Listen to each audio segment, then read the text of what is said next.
When I was 14, my mother married into the wealthy Wilson family. From that day on, I had a cold, abstinent stepbrother, Martin Wilson. Back in middle school, I fell in love early. In high school, I street raced. Every time Martin caught me, he would pin me down on the bed and give me a beating. At 18, I thought I was finally free of him. But then a car crash took both my parents' lives. Martin, who was supposed to be studying abroad, rushed back overnight and held up the collapsing sky for me. "I will inherit everything from the family," he said, "including you, my foolish little brother." The private room was dimly lit. I was limp and powerless, forcibly pressed down onto the sofa. The smell of alcohol and tobacco filled my nose. I slowly opened my eyes, only to meet the stares of several unfamiliar men. "Oh, look who's finally awake, our second young master, Wilson," the man in front sneered with excitement. I narrowed my eyes, scanning the room. My gaze finally landed on a timid-looking schoolboy in the corner. David, you teamed up with outsiders to set me up." "I'm sorry, Brother Charlie," he stammered, eyes brimming with tears. "They said if I didn't help lure you out, they'd destroy my grandma's food stall." David's parents died early. He and his grandmother survived by running a tiny street stall near the school gate. It was their only source of income. He had always been bullied for it. I happened to walk by one day and helped him out. Who could have guessed he'd now turn against me with others? "Wasn't easy finding you, second young master," said a man with a familiar tattoo on his arm. After a moment of thought, I remembered I had seen him around my second uncle before. "After the Wilson incident, you disappeared. The higher-ups couldn't locate you. So this job fell to me. Had to use some forceful means. A week ago, my parents had died in that crash. Since then, I'd been hiding. The Wilsons were a powerful, multi-generational family. Although the eldest son had never amounted to much, he had a brilliant heir, Martin. The old master had long expressed his wish for Martin to inherit the family fortune. But Martin was still overseas, and with our parents gone, my second uncle turned his attention to me. I was adopted, but I still had legal rights to inheritance. I didn't understand the games of power, but I knew one thing: I couldn't sign anything before Martin came back. Still, I'd been lured out by a single phone call from David and got knocked out and dragged here. "Orders were clear: make sure our second young master gets drunk tonight," the tattooed man said, signaling his men. A bottle was pressed to my lips. I choked, coughing as liquor burned down my throat. Almost instantly, my body began to heat up. There was something in the drink. Realizing this, I tried to fight back, but my limbs were too weak. "Time for some photos." The man grinned and shoved David toward me. "You go." David looked confused. Disgusted, I narrowed my eyes and growled, "Get lost. Don't come near me." I'd expected my second uncle to make a move, but not something this vile. "What are you waiting for? Don't you see he's already burning up?" When David still hesitated, the tattooed man yanked his hair and forced him to his knees in front of me. "Come on, schoolboy. Need Big Brother to spell it out for you." Realization hit David. His face turned crimson, but he didn't dare resist. Tears streaming, he reached trembling fingers toward my pants. "I'm sorry, Brother Charlie. I'm so sorry. Be gentle," the tattooed man mocked. "Our young master is still a virgin. Treat him right, and your grandma's stall will be just fine." The camera was set. Laughter erupted around us. My vision blurred from the rising heat. Silently, I counted 3, 2, 1. Before my pants fell, the door burst open. Within seconds, the ones holding the camera were tackled to the ground. A group of black-suited bodyguards stormed in, swift and ruthless. One of them landed a brutal punch on the tattooed man's face. I swear I heard a nose break. In less than 2 minutes, all of Second Master's men were restrained. David clung to my leg, trembling. "Brother Charlie," I wanted to kick him away, but I had no strength. Damn it. As the chaos subsided, a familiar figure walked in. Neil, Martin's assistant. Wire-rimmed glasses. Always poker-faced. "Long time no see, second young master," he greeted coolly. Seeing my flushed face and limp form on the sofa, he glanced at the half-empty bottle and immediately understood. "That's my oversight," he muttered. A bodyguard came over and helped me up. As we were leaving, I glanced at David, who looked like a startled bird. I let out a bitter laugh. "So, you were one of my brother's people all along." If he hadn't tipped off Martin's men, Neil might not have arrived in time. I knew Martin had eyes everywhere, even from abroad, but I never guessed it would be David. "Brother Charlie, that's not it. Neil interrupted by handing him a card. "There's 200,000 in the account. Thank you for the past 2 years. He adjusted his glasses. "From now on, the Wilson family will cover your education. Just be careful what you say." David fell silent, and took the money. Martin had returned.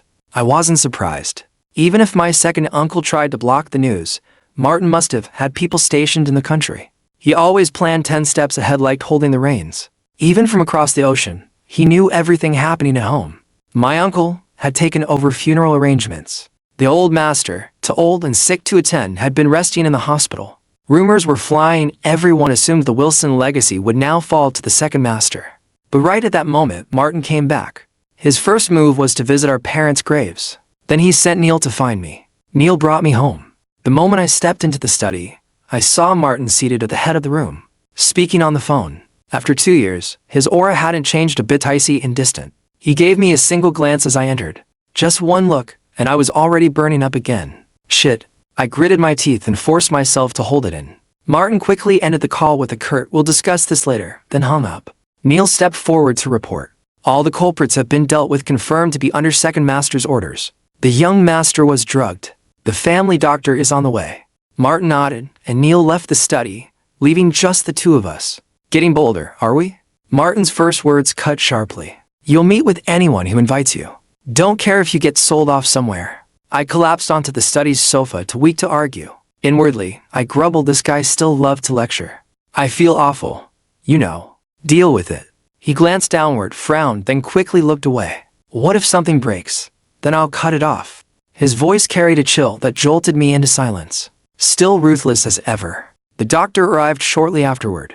After a quick examination, he said there was nothing serious. The drug would wear off on its own. If it gets too uncomfortable, take a cold shower. Or handle it yourself. He even gave me a knowing look. Seriously, Martin snorted. Serves you right. Maybe next time you'll think twice. 2 years apart, and he hadn't changed a bit. He never had much affection for our parents. Martin's father had cheated while his mother was still pregnant. She died shortly after giving birth. My mom used to be his nanny until she married into the family and became his stepmother. I was 14 when I moved into the Wilson home. Martin was already an adult. The first time I saw him, he was wearing a tailored vest and shirt, standing upstairs with that young master air. His skin was so pale, his brows slightly furrowed as he looked down at me. It was the first time I felt truly inferior. Even back then, Martin was the most outstanding of his generation. His father, a known playboy, had married my mother partly for her looks and partly because she took excellent care of Martin. With that bond, Martin was forced to accept me, the stepbrother with no blood ties. I was going through a rebellious phase. Seeing my mother's attention constantly on Martin. Young master this. Young master that. I started acting out. Middle school romances. High school drag racing. Every time Martin caught me, he dragged me home, pinned me down, and beat the hell out of me. He learned horseback riding since young. That riding crop of his? Lethal. I got scared. Started pretending to be the obedient little brother in front of him. Brother, now that mom and dad are gone, what's your plan? My second uncle had made a move today. And surely he knew Martin was back by now. He used to play the doting uncle, but now that masks were off, who knew what he'd do next? Martin had a war ahead of him, and I was probably just a burden. A stepbrother with no bloodline. I was terrified he'd cast me aside. Dad had already written his will years ago. Martin replied calmly. Before he married your mother, they signed a prenuptial agreement. He looked up at me. From now on, I'll inherit everything, including you. My foolish little brother. Shit. I bolted to my room, then made a beeline for the bathroom. Cold water poured over me with a loud splash. I let out a long breath, but the excitement still bubbled inside me. I knew it. I knew it. Martin really had planted people around me. Even during those 2 years abroad, he had been watching my every move. I trembled from the thrill, trying to calm myself, fingers digging into my wet hair. But the image of Martin in the study replayed in my head, the way he scolded me. That frown. The brief, sharp glance, the curve of his lips. God. Leaning against the cold bathroom tiles, I felt that arousal just barely cooled ignite again. I wanted to shove my fingers into his mouth, swirl them around. Even the way he cursed looked good. I think I really am a pervert. I've been lusting after my brother for a very long time. I went back to school. Martin liked obedient kids, so I had to act the part. With all the chaos surrounding the Wilson family, people were whispering behind my back. I lay on my desk, pretending to sleep, blocking them out. David approached during break, clutching a bundle of notes. Brother Charlie, I summarized everything from the past few weeks. Hope this helps. He couldn't even look me in the eyes, filled with guilt. I glanced at him and the notes. Okay, I'll admit it, his highlights were solid. No wonder he was top of the class. Leave the notes. Get lost. Brother Charlie, he hesitated, then whispered, I'm sorry. I didn't mean to betray you. Neil said your safety was top priority. I was scared. I thought if I refused, they'd do worse. Yeah, got it. I nodded. Take your 200,000 and scram. Congrats, your education is now sponsored by the Wilsons. David left with red eyes. Truth was, a kid like him was never meant to be part of my world. I filed for day school status and moved back home. Living there used to bore me. Now that my brother was back, suddenly it didn't seem so bad. On weekends, with no evening classes, I packed up after school and went to his company. Here comes our little master again, waiting for Big Brother to get off work. Martin's new secretary, Patricia, spotted me first and waved. Sister Patricia, I greeted with a smile. You look gorgeous today. It was true. She was stunning, great figure. Black tights and heels, full-on femme fatale. To bat, I'm batting my lashes at a blind man, she sighed dramatically, glancing toward Martin's office. So tell me, what kind of girls does your brother actually like? As soon as she asked, a certain figure flashed in my mind. I said slowly, probably someone just like him. His ex-girlfriend was that type. Wait, President Wilson had a girlfriend. Patricia's eyes widened in shock, then filled with envy. Ugh, I'm so jealous. She got to date a literal god. I chuckled. Yeah, jealous as hell. Patricia teased me a bit more before heading off. I walked into Martin's private lounge. Just as I was about to start studying, something on the desk caught my eye, a red envelope. I picked it up. An engagement invitation. Golden embossed lettering. On the bride's side, Sophia Clark. The very ex-girlfriend I'd just mentioned. I stared at it, then suddenly smiled.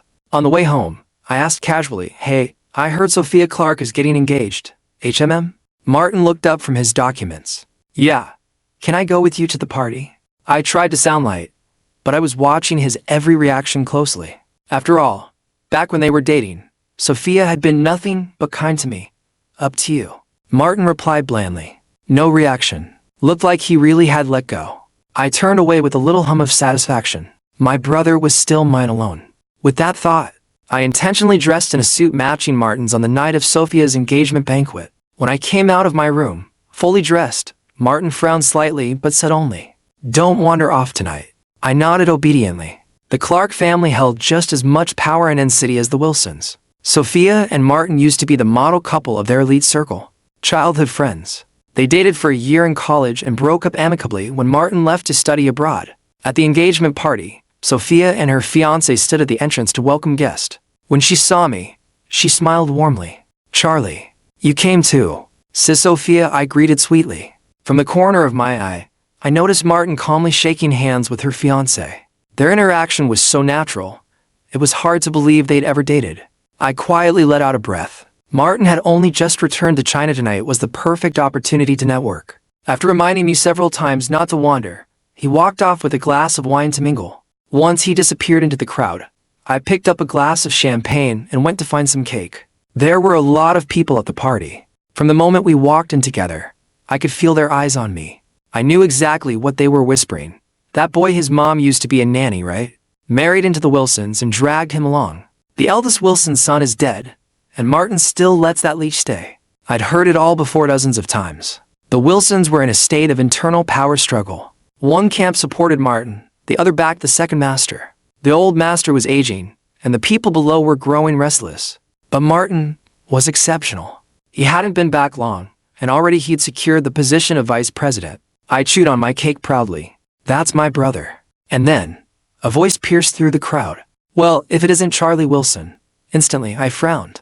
Even the cake lost its flavor. Damn it. I'd been so preoccupied with Sophia being Martin's ex, I forgot she was also a Clark. And her cousin, Hardin Clark, would definitely show up tonight. Cat got your tongue? Hardin sauntered over, glass in hand, with the same fake smile he always wore. Still mad about that little incident. His tone was casual, like nothing had ever happened between us. I tightened my grip on the glass. That incident was a nightmare that haunted me for years. I was 14 when Mom and I moved into the Wilson estate. A street-smart, rebellious teenager suddenly dropped into a world of butlers and ballroom etiquette I didn't stand a chance. I quickly fell in with the rich, reckless crowd. Hardin was one of them. He and Sophia were cousins. The Clarks and Wilsons had always been close. Hardin had even grown up alongside Martin. With those connections, I had no reason to be cautious around him. Drinking, racing, horseback riding, it was all new and exhilarating. I was addicted. Martin warned me to stay away again and again. I didn't listen. Then, one night, we almost crashed. The guy driving was drunk. I was in the passenger seat. We nearly flew off the road. It was the worst beating Martin ever gave me. He tied my hands to the bedpost, didn't even give me a chance to resist, and lashed me with the riding crop. "Still want to race again?" he growled.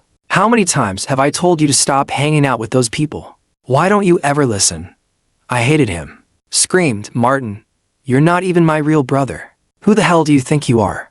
That made him laugh. Coldly. Later, I heard Martin had gone straight to Hardin. Hardin promised he'd stop taking me to dangerous places. But I thought Martin was a control freak, a twisted bastard who needed to manage every part of my life. So I deliberately went to Hardin, begged him to keep inviting me. Hardin looked at me for a long time. Then he smiled in a way I still can't forget. Sure. What happened after that I'd rather not remember. All I recall is Martin finding me in a private room. I was stripped down to nothing but my underwear. There were 4 or 5 others in the room, both men and women. I fought with everything I had. I begged. They laughed. Hardin sat at the center like a king, cold and indifferent until he saw Martin. His expression changed instantly. Bro. No one knew what it meant to me. Seeing Martin at that moment, it was the first time I ever called him that. Martin walked in and punched Hardin square in the face.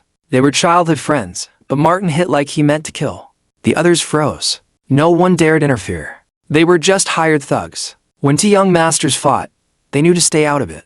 Hardin couldn't hold his own. Martin pinned him to the floor. His voice was ice. "I warned you. Don't touch him." Hardin went wild. "Martin, we grew up together, and you're beating me up for this nanny's bastard." Martin didn't answer. He punched him again. Hardin tried to fight back, but Neil arrived with Wilson bodyguards. The other guests were silenced with warnings. Neil's men dragged the bruised and bloodied Hardin back to the Clark estate. When everyone else was gone, Martin looked over at me. I was huddled in the corner, shaking. He took off his coat and draped it over me. "Let's go, Charlie Wilson." He crouched down, scooped me into his arms, and whispered, "Let's go home." After that night, I became his shadow. I even waited outside the bathroom when he showered. He slept in the bed I curled up with a blanket on the floor. When nightmares woke me, I'd crawl to the edge of his bed and stare. Eventually, he'd wake up to find me hovering. "Charlie," he'd groan, exasperated. "Go to sleep." I'd nod and lie down, but I couldn't sleep. All I could think about was that moment he burst into the room. The warmth in his voice when he said, "Let's go home." If he liked obedient kids, then I'd be obedient. If he hated the rich brats I used to hang with, I'd avoid them. He was my brother. I should listen to him. Maybe then he'd like me too. Before that, I wasn't sure about my sexuality. After that, my sexuality was Martin. It was obvious Hardin had come to the party just to mess with me. He stood there with a drink in hand, smiling like a proper gentleman. I thought to myself maybe Martin hadn't hit him hard enough that last time. "Sorry," I said coldly. "My brother doesn't let me talk to strangers. So if you understood that, kindly get lost." But Hardin only chuckled. "Martin used to treat you as unrelated little brother like the apple of his eye. But now, with the Wilson family falling into chaos, do you really think he has time to worry about a tag-along like you?" The words struck me square in the chest. I gritted my teeth instinctively. "Take my advice, little brother. Your mom is gone. If you keep clinging to the Wilsons, you'll only drag Martin down." He lowered his voice, leaning in. "Just like last time you nearly got played, and your brother had to send people to save you. Sophia's getting engaged. Martin will probably find some rich heiress to marry soon. It's the only way he can win the inheritance battle. When that happens, where will that leave you, Charlie?" Every word he said was like a devil's whisper, worming its way into my mind. Logic told me not to believe a thing he said, but my heart couldn't stop imagining it. If Martin really did marry into another powerful family, I'd go insane with jealousy. "Are you done?" I shot him a cold glare. "Then get out of my face before I call someone." Hardin laughed and finally walked away. I, meanwhile, couldn't help but search the banquet hall for Martin. I spotted him on the terrace, and my eyes lit up. I rushed toward him only to stop in my tracks when I saw the figure beside him, Sophia. Behind the wall, I could hear snippets of their conversation. "Thank you for everything." Martin was thanking her. He said he had received word about the car crash immediately, but the second master had used every trick to keep him abroad. One of his bodyguards had even been shot and was still in the hospital. It was thanks to Sophia that he was able to return. She'd used the Clark family's private jet. He had nearly died overseas, and she had saved him with her family's resources. "No need to thank me," she said casually. "We go way back. What's your next move? Your uncle won't give up easily, and Charlie's not safe with you. If you need help, just ask." Martin fell silent for a long time before speaking. "You're right. It's not safe for him to stay with me anymore." Martin had had a bit too much to drink that night. When Neil came to pick him up, I gave my first command: "We're going back to the mountaintop villa." Neil looked surprised but didn't question it. Martin, silent in the back seat with eyes half closed, didn't object. The mountaintop villa sat halfway up a secluded hill in the suburbs. I used to come here occasionally on holidays. When we arrived, Neil got out and was about to open the door. I stopped him. "I'll take my brother inside. You can go." Tonight, the moon was hidden behind heavy clouds. A storm was coming. I helped Martin into the villa. It was empty. The butler and maids had gone home for the weekend. From now until morning, it was just the two of us. I guided Martin to the sofa in the living room, and just as I did, the rain began. Thunder rumbled in the distance. Lightning flashed. A sleepless night was upon us. I sat on the floor beside the couch, staring at my brother. I didn't care if my tailored suit got wrinkled. He was drunk. His brows were furrowed, clearly uncomfortable. I watched him instinctively loosen his tie, undoing the top button of his shirt. Pale collarbones peeked out. Just below them, the faint outline of his chest. I licked my lips. My body was heating up too. I reached out. My fingers brushed his brow, trying to smooth the crease. His lashes fluttered, reacting to my touch, but his eyes didn't open. I slid my hand down, touched his sharp nose, then his lips. I couldn't help but pinch them gently. His Adam's apple bobbed as he swallowed. I could feel it. Lower. Fingertips trailed along his collarbones, down his chest. I could hear it now, his heartbeat. Thump. Thump. My hand continued downward. Over his firm ABS, didn't bother counting how many. I just wanted to keep going. And then a hand shot out, seizing my wrist with brutal force. Pain shot up my arm. Boom. A thunderclap exploded overhead. Lightning lit up the room. Martin's face was stone cold. "Charlie," he growled, every word like ground glass. "What are you doing?" The villa on the rainy hillside. Just the two of us in the darkened living room. The roar of thunder mixed with the pounding in my chest. I tried to pull free. His grip was impossibly strong. "Brother," I said softly, trying to play innocent like always. But Martin wasn't letting it slide. "I asked you a question. What were you doing?" No lights were on. He sat on the sofa. I was crouched on the floor. Our eyes met. His gaze burned through me. I knew it was over. The obedient kid act couldn't save me now. I dropped my head, stopped resisting. "I'm sorry." I whispered the words. I was just jealous. He didn't respond right away. I didn't know what he was thinking.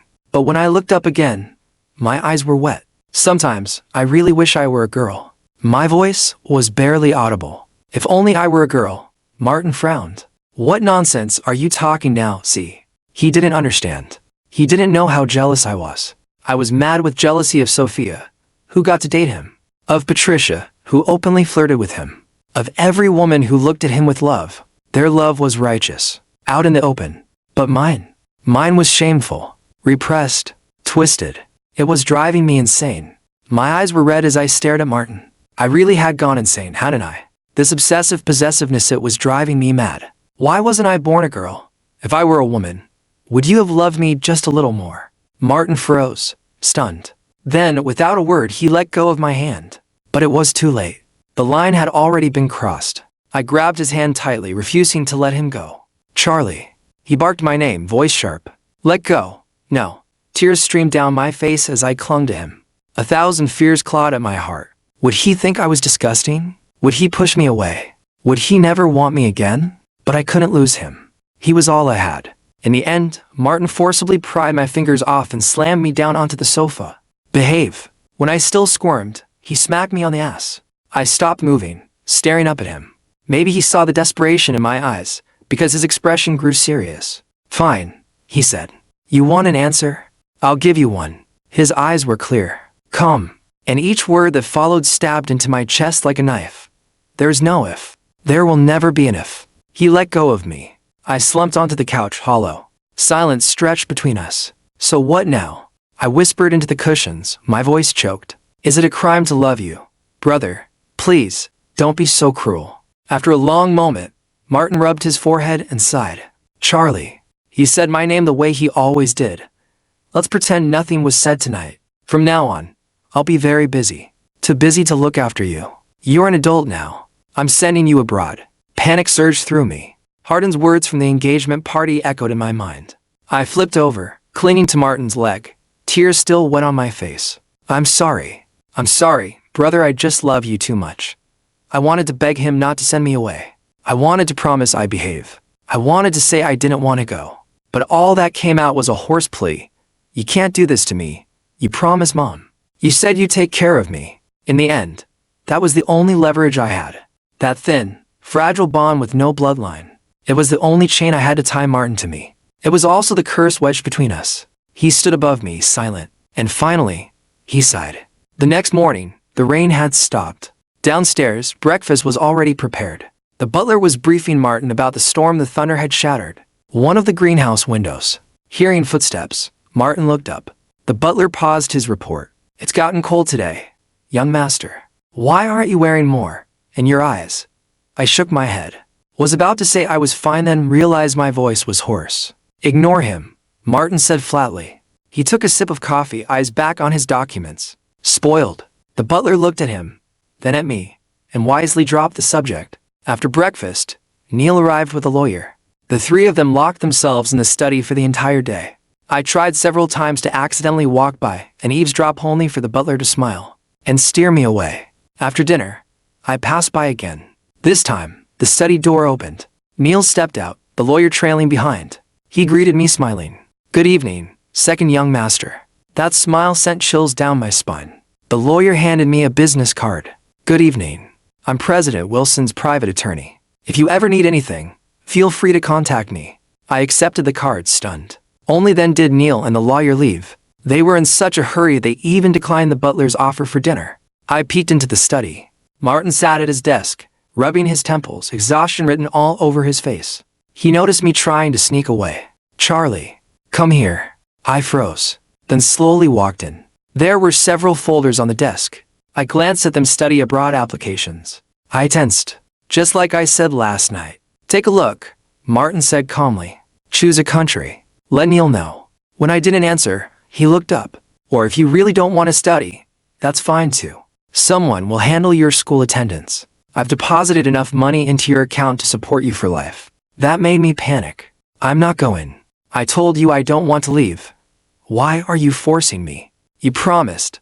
I did promise, Martin cut in. But Charlie, things are different now. Grandfather's health is declining, and my uncle won't give up so easily. He paused. The tight line between his brows eased. If something happens to me, the lawyer will bring you my will. His voice was gentle, just like it used to be. Charlie, be good. I won't abandon you. We were in a cold war, or rather I was. The next day, Neil came to ask, second young master, have you decided where to go? No. When will you decide? Later. I'm doing homework. Neil pushed up his glasses. For the first time, his face said it all. This job is hell. He turned and immediately went to tattle to Martin. Martin was busier than ever, but still made time to check in on me. My bedroom door was locked. He pushed hard against it, but it wouldn't budge.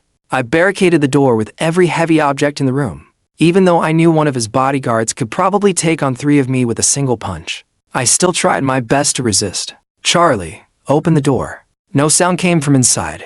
Martin had no choice but to soften his voice and coax me. I didn't think it through. If you really don't want to go abroad, we can talk about it. But given the current situation, staying by my side is dangerous. Something like what happened last time might happen again. He paused, then continued.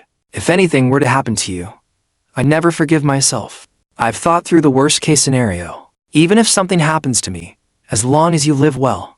Bang. I kicked the door hard. Behind the door, I snapped the pen I was holding, then kicked it again and again, as if trying to release all my fury. What makes you think I wouldn't willingly die with you? I shouted at him, voice hoarse with anger. Martin, who gave you the right to decide for me? The door shook with every hit. On the other side, Martin remained silent, until I suddenly flung it open, eyes wet with tears glaring at him. You're just bullying me because I'm younger, because I always do what you say. I took a deep breath, my voice trembling. But you are the only family I have left in this world, brother.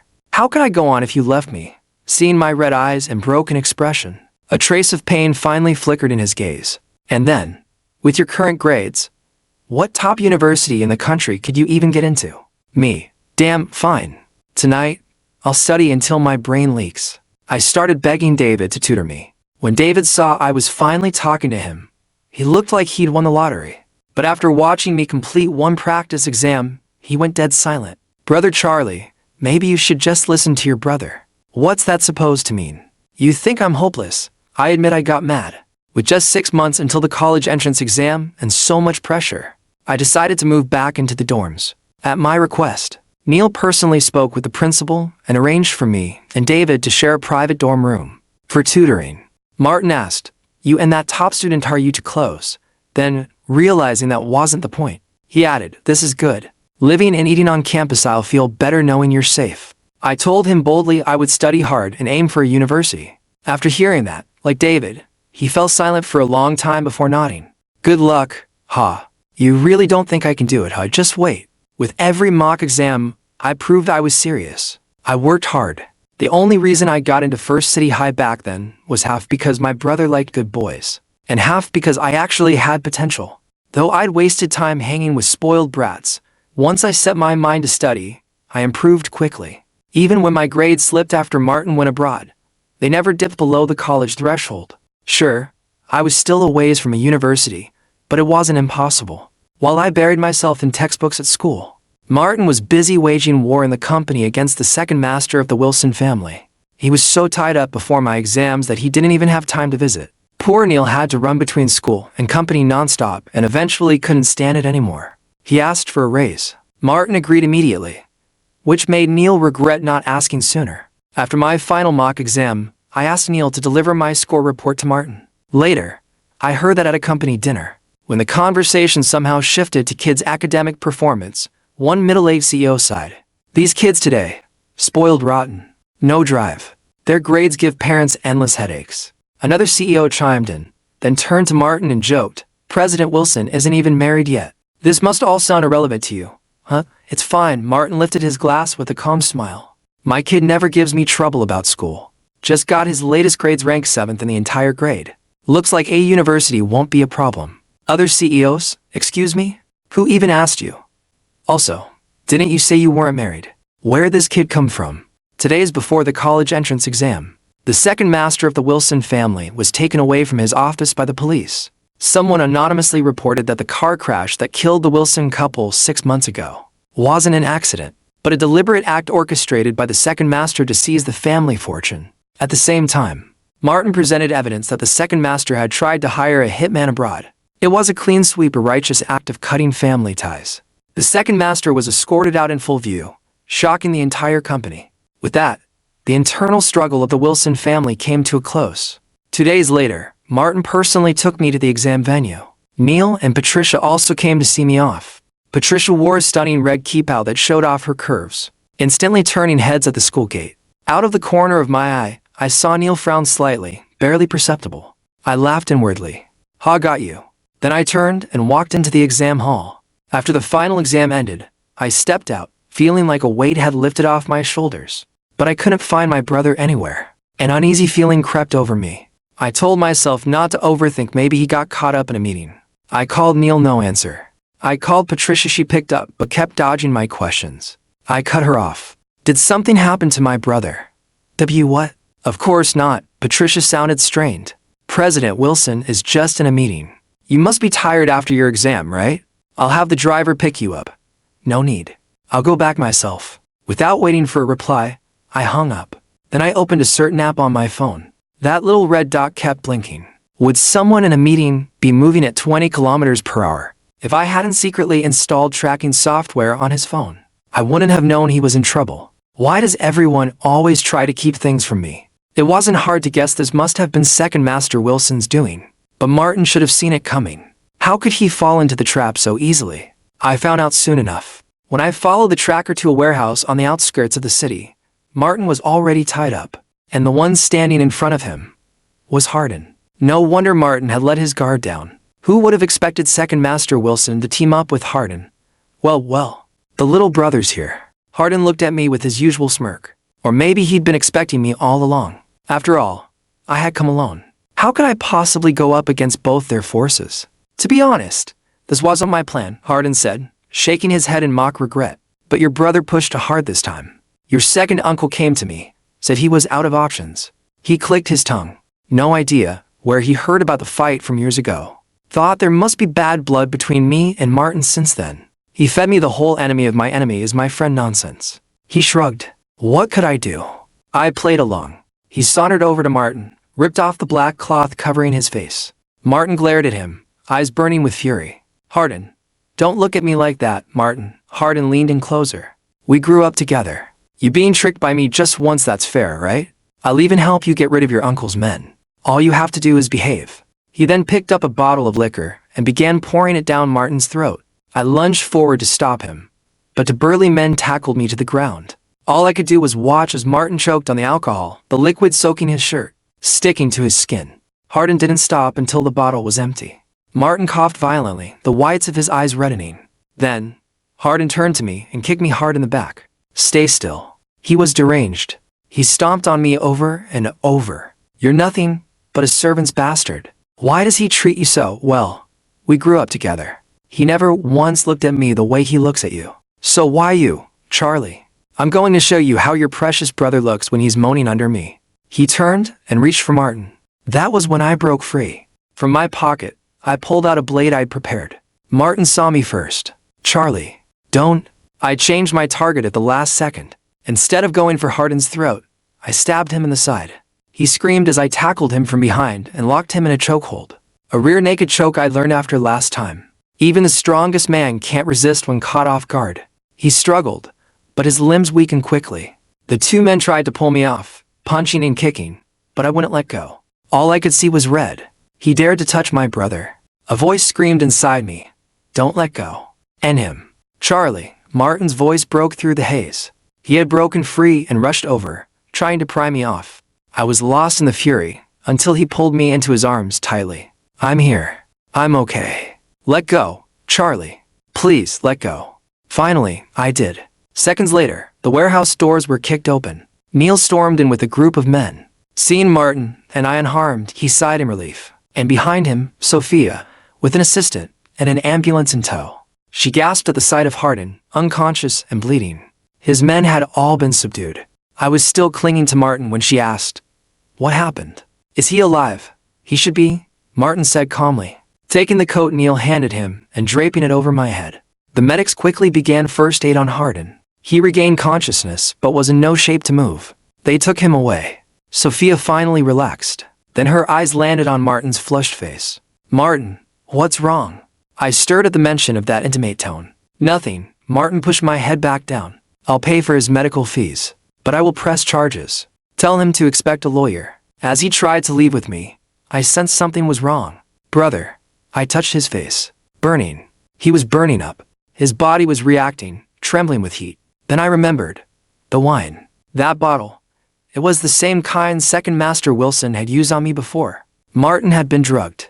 "You've been drugged, haven't you?" I panicked. The ambulance was gone. Neil had gone with it. Martin was sweating, delirious. I turned to Sophia. "Sophia, please." She was stunned, but nodded and shouted for the driver. On the ride back, Martin was ripping at his clothes, mumbling incoherently. I tried to hold him down, but couldn't. Desperate, I looked to Sophia. Her brow twitched. Then she sighed. "Charlie, your brother did tell you that we were never really dating, right?" "What?" "We were fake. I didn't want to be forced into a marriage, so I asked him to pretend to be my boyfriend. He just rejected Hardin and thought pretending would keep you safe from retaliation. I'm Hardin's cousin. He wouldn't dare touch someone I claimed. So we kept up the act for a year." She took a breath. "That's the truth. The car was nearly at the hospital, but I changed my mind. Take us to the nearest hotel." Martin regained consciousness in the hotel room. I had helped him onto the bed, but the moment he landed, he shoved me away hard. "Get out," he growled, teeth clenched, struggling to keep control. But I just smiled. "Sophia told me everything." "You know," I said. "You two were only pretending to be a couple." As I spoke, I began undressing. It was summer, and there wasn't much clothing to take off. Within seconds, I was completely bare. I caught him staring. His Adam's apple bobbed involuntarily. I followed his gaze. That bulge beneath him was now impossible to ignore. But still, he gritted his teeth and held firm. "Charlie," I said, "get out." I ignored him and walked closer. "Doesn't it hurt, brother?" I pressed my palm against the strain beneath his trousers. A muffled groan escaped him. His eyes burned crimson. The restraint in them was breaking down second by second. "Charlie," he said hoarsely, "do you even know what you're doing?" "I do." My fingers reached for his belt. That was the last straw. He flipped me over in one swift move and pinned me to the bed. "So that's how it is, huh?" I raised both hands in a surrendering gesture. "I won't resist, brother," I said with a teasing smile, lifting my head to plant a kiss on his chin. "Do as you please." My mouth was devoured. It hurt. Squinting through the pain, I looked up at Martin. First times were always painful, right? I reached over to grab the cigarette I'd bought earlier along with the condoms. I lit it. The habit was from my time hanging with the rich brats. I'd quit since then, but now felt like a good time for one. Just one puffin', and Martin snatched it away. "Kids shouldn't smoke," he muttered, frowning, then tried to puff himself. He choked immediately. I burst into laughter, shaking so hard it even dulled the pain in my body. Martin scowled, took another drag, and then, without warning, kissed me again. Brother, when the kiss ended, I was panting, looking up at him. That face, always cold and stoic, was now flushed with lust, almost beautiful. He murmured. "I love you." I felt him falter beneath me. I said, "I love you." Next thing I knew, I was flipped over. The mattress bounced beneath me from the force of his thrust. My knees, sore from kneeling too long, nearly gave out. Martin gripped my ankles, dragging me back. I buried my face into the pillow, giggling. "Gentler, brother." When I woke up, it was already afternoon. Everything ached. My throat was sore. My entire body throbbed. My right hand had an IV drip inserted, nearly finished. The family doctor was packing up. "Young master, you're awake. Anything else bothering you?" I shook my head, too embarrassed to mention the pain down there. But of course, he knew. Martin had called him to the presidential suite early that morning. One look at the suspicious marks peeking out from Martin's shirt collar, and the doctor understood everything. He quickly packed up and left, leaving the room quiet again. Just me and Martin wrapped in the blanket like a cocoon. I rolled around the bed. "Still hurting?" Martin asked gently. "A bit," I rasped. "My back's sore, and my butt hurts." He didn't respond, just came over and started massaging my waist. I whimpered with pleasure. Then suddenly, I remembered something. "Brother, I take back what I said about you being abstinent." He gave me a puzzled look. "You were so sexy in bed." "Really?" Martin was quiet for 2 seconds. Then his eyes flicked toward a certain area under the blanket. "So, your butt doesn't hurt anymore." I instantly tightened the blanket over my face. After a moment, I peeked out, eyes squinting into happy little crescents. He chuckled. "You silly thing." When the exam results came out, I got into university just like I wanted. Martin was so thrilled. He threw me a lavish celebration banquet. That night, all those CEOs finally got to meet the child Martin had always spoken of. For a long time afterward, I became the model child parents used to guilt their own kids. When I received my admission letter, Martin took me to visit my parents' graves. I burned a copy of the letter from my mom and spoke to her at length. Then, holding Martin's hand, I introduced him. "Mom, I have a boyfriend now." I smiled. "You know him. You watched him grow up too." Martin gave me a helpless look as I babbled, then pulled me close and kissed me right in front of her. She didn't say anything. I took that as her blessing. Back home, I jumped into Martin's arms. He caught me smoothly, used to my sudden attacks. "What is it now?" he asked. I peeked up at him.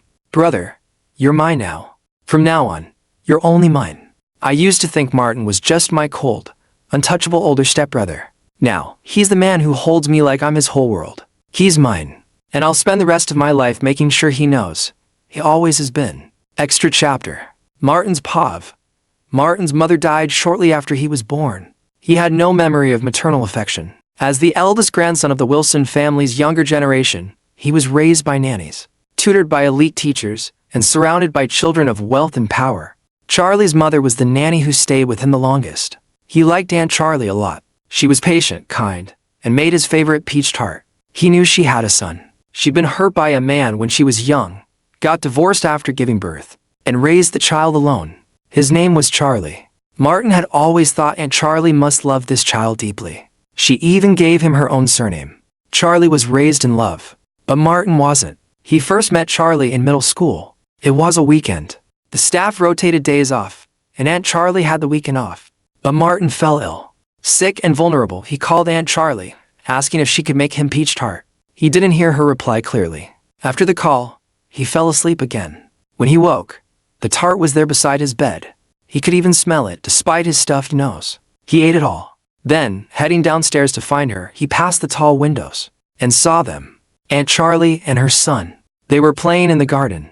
Wilson family grounds were rarely filled with the laughter of children. That child Charlie was bright, laughing, so adorable it made the servants join in. Martin stood on the second floor and watched them for the entire afternoon. Over the next few years, Aunt Charlie would occasionally bring Charlie to the Wilson family estate on weekends. Most of the time, they played together in the garden while Martin watched from the second floor. Martin's father rarely returned home, and the other servants adored Charlie. Since Martin never said anything, no one questioned his presence. Martin didn't dislike the little boy, he just never felt the urge to interact with him. Until one day, when he went to the study to look for a book, he heard the faint sound of a child crying outside the window. He approached and saw that it was the little boy Charlie crouching beneath the window, sniffling. He had likely wandered too far in the large garden and gotten lost, unable to find his mom. Martin watched for a moment, then reached into his pocket and tossed down a piece of candy. Thud. The candy landed on Charlie's head. The boy blinked, confused, tears momentarily forgotten. He picked up the candy, looked around, but was too short to see Martin watching from above. Finding it amusing, Martin tossed another one. Thud. The second candy landed right in Charlie's lap. This time, the boy completely forgot he had been crying. He unwrapped the candy and popped it into his mouth, cheeks puffed adorably as he chewed happily. For some reason, Martin's fingers twitched. Then, the boy looked up suddenly. Even though Martin knew the boy couldn't possibly see him from that angle, he instinctively ducked. "Thank you, bro," the child shouted up at the window. His mom had told him the house belonged to a little big brother. The big brother gave him candy, so he had to say thank you. Charlie thought to himself proudly, "What a polite and good boy I am." Years later, that candy-giving brother became his real brother. But when they officially met for the first time, Charlie had long forgotten those two pieces of candy. Martin, however, remembered clearly. He watched Charlie fall in with a group of rebellious rich kids. He saw him morph from an obedient child into a reckless teenager. He saw Aunt Charlie wring her hands with worry every day. He couldn't bear it, so he pulled Charlie back over and over. Each time, he gave him a beating, and each time, the kid settled down. Then Charlie was nearly set up by Hardin. Martin was the one who went to rescue him. From that day on, Charlie became his little shadow. Knowing Martin liked well-behaved kids, Charlie acted especially sweet. Martin was satisfied with this little brother. But Aunt Charlie would often sigh, frustrated, "I raised both of you. Yet how did you turn out so differently?" Martin knew why, but he never told her. Because Charlie had a good mother. He grew up in her love, and so, he was fearless. All his rebellious behavior was just an attempt to catch her attention. Charlie and Martin were not the same. The day their parents died, Martin received the news immediately. But second master of the Wilson family had no intention of letting him return to China. In just a few days, Martin endured several attacks and almost died overseas. In the end, he had to turn to Sophia, his childhood friend. That night, sitting on the plane home, Martin's heart was in turmoil. Was Charlie okay? Was he safe? Were the people he left behind taking proper care of him? As soon as the plane landed, Martin immediately sent people to find Charlie. Thankfully, nothing terrible had happened. He saw Charlie being brought back after being drugged and nearly lost his mind with rage. Later, he recalled vaguely seeing Hardin around second master of the Wilson family. Fortunately, Charlie was safe. That stormy night in the mountaintop villa, Martin hadn't slept a wink. The moment Charlie said he liked him, Martin had felt a ripple in his heart. But it wasn't the time to talk about love. At dawn, Martin called his private lawyer. He wanted to draft his will. If anything were to happen to him, he needed to leave Charlie with a way out. Charlie refused to study abroad, and they clashed. Martin felt heartache and frustration. Why was the boy so stubborn? But in the end, Martin gave in. So be it. He would protect him as best as he could. What Martin never expected was that it would be Charlie, who ultimately risked everything to save him. So brave. In the end, Charlie was admitted to a university as he wished, and he also got to sleep with his brother, just as he wished.